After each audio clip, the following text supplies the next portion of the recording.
Thank you very much. A lot of people back here. That's a lot of people. Mr. President, you posted yesterday that a good way to save money would be to cancel some of Musk's contracts. How seriously are you considering that? Well, we'll take a look at everything. I look at everything. He's got a lot of money. He gets a lot of subsidy, so we'll take a look at that. Only if it's fair. Only if it's fair for him and for the country. I would certainly think about it. Yeah, but it has to be fair. Mr. President, would you consider reopening investigations into his companies? There are a bunch of I investigations. didn't know that they had any, but they had them. I would just let them speak for themselves. I had no idea. Excuse me. I have no idea whether or not they had investigations. And what's your view on Elon Musk as of today? I mean, have you heard from him at all? Is your team? Honestly, I've been so busy working on China, working on Russia, working on Iran, working on so many. I'm not thinking about Elon. I just wish him well. On the China talk, sir, there's a meeting coming up with Secretary Bessent and Secretary Lutnick. What do you hope to see? What do you hope to see from those talks in London, sir? Well, with we're China? very far advanced on the China deal. We wanted clarification. We had to have clarification. A little bumpy up here. We had to have clarification, and that's what we're really having the meeting about. We had a very good talk. I talked to President Xi for I guess more than 2 hours. We had a very good talk. It's a complicated deal, but it's a deal that's going to bring us a lot of money and a lot of everything else, and we get along very well with President Xi and with China. On Mr. Musk's contracts, do you feel like the U.S. can survive without them? Obviously, you contribute a lot when it comes to defense and space, and that relationship has been important for quite some time. The U.S. can survive without almost anybody, And except me. did you have any concerns about his drug use when he was working for you? I don't want to comment on his drug use. I don't know. I don't know what his status is. I read an article in the New York Times. I thought it sounded very unfair to me. You said earlier today that Mr. Musk had a problem. What did you mean by that? And did you misjudge him? I don't want to talk about problems. I think that I think the United States had problems, and if you look at the numbers today, the numbers were unbelievable. The numbers were incredible. The numbers that came up today, the stock market went way up. The country's doing really well. Almost, I think, in a very short period of time, you're going to be saying doing better than it's ever done before. A lot of jobs are being created.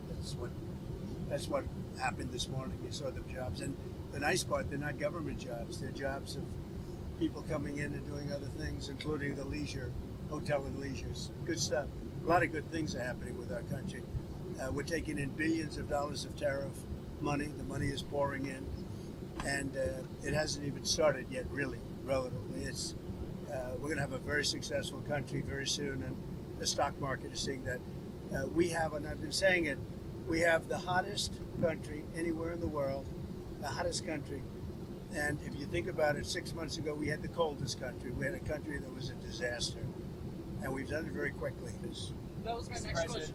On Russia, Ukraine, did the Ukraine drone strikes against the bombers inside Russia, the airfields, did that change your view at all of what Zelensky, the cards he has? Well, they gave Putin a reason to go in and bomb the hell out of him last night. That's the thing I didn't like about it. When I saw it, I said, here we go. Now it's going to be a strike. I did something that people don't talk about, and I don't talk about very much, but we solved a big problem, a nuclear problem, potentially, with India and with Pakistan.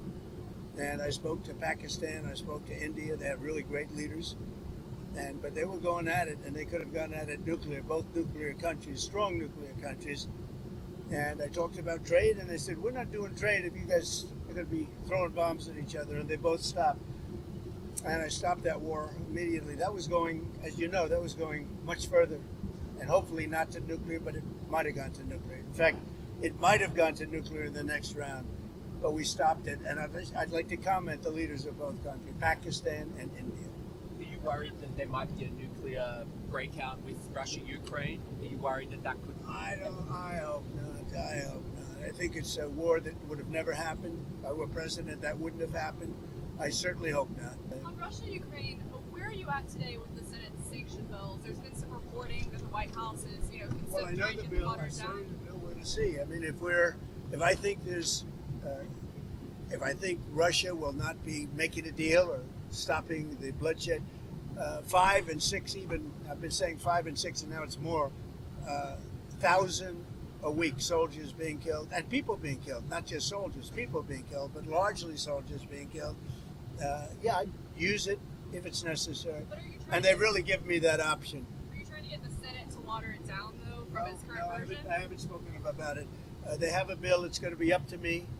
It's my option. They've made it that way. And it would save a lot of time if that happened. So I'm okay with it. I haven't decided to use it. It's a very strong bill. Mr. President, you gave Elon Musk, when he left the White House, a key, symbolically, to the White House, to the administration at large. I think that's what would you like him to give that back? No, I don't take things back. No, What about the Tesla? I gave him a key. He tried very hard. The Tesla, I haven't thought about. How do you think his Doge did at the end of the day with the savings that? Oh, I think it helped us a lot. I think it helped our thinking, and it's not finished at all. We've basically taken it over, and we're doing a job. Many of those people remain with us, and they're going to remain with us. They're very good. It's terrific. We saved, hundreds of billions of dollars. It's terrific, and it's going further. I mean, I'd give you the answer actually at the end of 2 years, because a lot of it is out into the future. But it was a big saving and a good mindset. And what are you going to do about the Tesla? Are you going to keep it, or are you going to? I haven't thought about it. Do you have any plans to I contact? hope he does well with Tesla. Do you have any plans to speak with Mr. Musk? This was one of your closest advisors for No, I don't months. have any plans. Somebody made a mistake. A lot of reporters have been calling me. I didn't call any reporter. A lot of reporters, they asked me the same question. No, I don't. I'm not even thinking about that. There apparently were these efforts. This is what I read, to bring you and Elon back together. So those efforts are, where are they? No, there are efforts. I mean, I've been asked about it, but I'm not really interested in that. I'm really interested in the country and solving problems, including war problems in very far away lands. A lot of people being killed. When I left, we had no problem. We didn't have wars. We defeated ISIS 100%. Iran was broke. There was no Hamas problem. There was no Hezbollah problem. Israel wouldn't have happened, in other words. Russia, Ukraine wouldn't have happened. We had no inflation. And by the way, we have no inflation now. And if we had a good Fed chairman, you would lower rates. And you know what? If inflation happened in a year from now or 2 years, let them raise rates. But we're going out for long-term debt or short-term debt. We have a lot of debt coming due because Biden had all short-term debt, mostly. And we would get a lower rate and a lower interest rate if this guy would lower rates. We get a lower interest rate. It's unbelievable. And he's worried about inflation. If he worries about inflation any longer, all he has to do is get the lower rate, let us go out, borrow at a much lower rate, much lower. You could go down a point or two. We'll go out, borrow them, and if in 2 years inflation comes back, he raises rates. But he keeps them the same. It's insane. What your next Fed chair? Are you already thinking about who your next Fed chair would be? I know it's 2026 when his term expires. So you're already thinking about it. It's coming out very soon. Who are you thinking about for that? I could tell you, but I don't think I'll. What do you make? I have a pretty good idea. Kevin, What do you Kevin Warsh, one of He's those very people? highly thought. What do you make of the Ayatollah saying that they have to enrich? They have to be able to No, enrich. they won't be enriching. If they enrich, then we're going to have to do it the other way. And I don't really want to do it the other way, but we're going to have no choice. What's your latest? There's not going to be enrichment. Just one more on Aurelio Garcia, sir, because this is the big news Yeah. for today. Just months ago, it seemed like from El Salvador to even your administration that there was no chances that he would be returned. So can you just explain to the American people what sort of happened to facilitate his return in the last few DOJ made a decision. I think their decisions have been very, very good.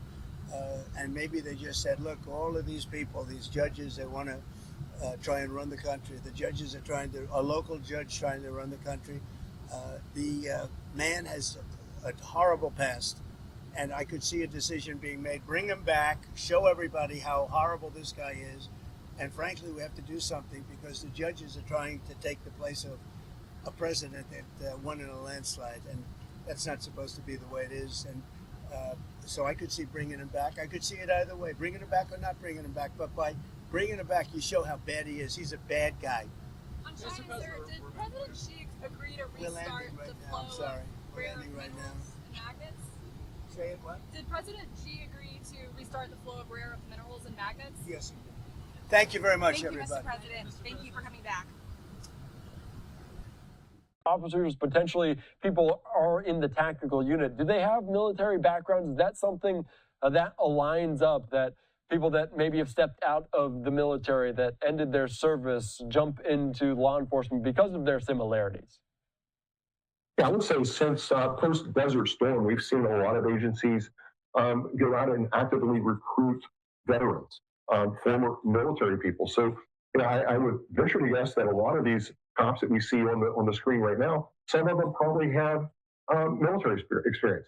More importantly, some of these men and women may be National Guard members on duty, kind of pulling both duties, if you will. So I can assure you there are veterans and probably current Guard members that are involved in this from the law enforcement aspect.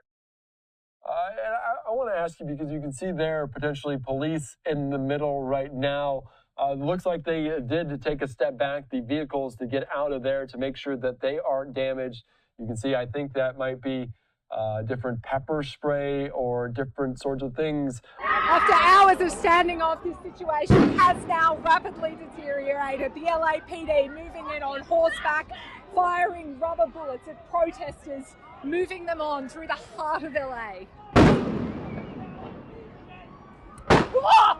You just shut the fuck up! You okay? I'm good. Are you okay?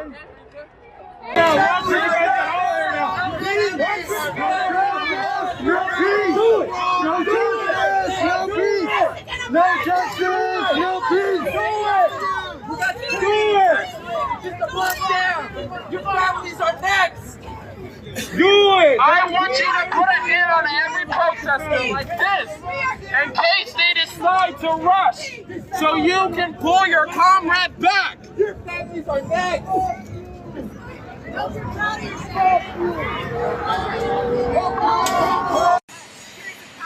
officials could face federal charges if they stand in the way of the deportation. Something that Holman may have suggested. If officials stand in the way of law and order, yeah, they will face charges. Thank you very much.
That's in my life suit, something quick. Wait, what? The fire in there. Oh, it's in the lights? Right, no, let me get up. No, you're good, you're good. Run it.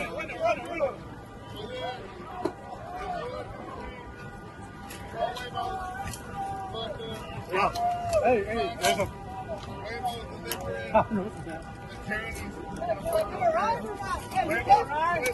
You can't park there! Yeah. You can't park there! I can't park here. You can't park there! Oh, that's okay.